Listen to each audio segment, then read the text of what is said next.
Nairobi. Kapod wang'eyo mago mag siasa nyakoro mgajwang' moko kuom jood bura mag piny kata mag Kenya Kwanza oko mar siro lwedo paro mar omenda masani nyuolo paro mopogore opogore kind jopiny. Seneta Manade Samson Cherargei oyango ni jood bura dhi puodho paro makamano maonge lokruok moro amora kaka yo mar keto e tim budget mar higa mar 2023 2024.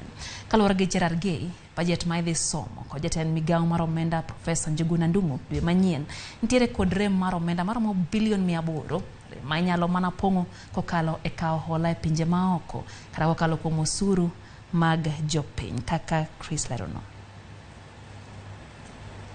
What the government is trying to do is tax more on luxuries like wigs, like nails, other things like alcohol, among other, which are luxuries to Kenyans, so that we can raise more taxes to finance our budget and be able to repay the debt.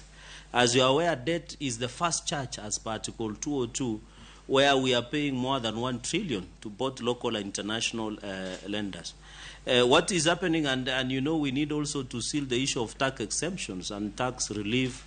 You are aware in the last regime there were close to 1 trillion that were going to tax exemptions and reliefs. These are issues that we must raise, and therefore when you look at the Finance Bill 2023, the Parliament will and shall pass without even amending a comma, because there is only one option on the table. We must raise revenue locally to finance our own. And they say you cut your cloth, your size according to the cloth that you have.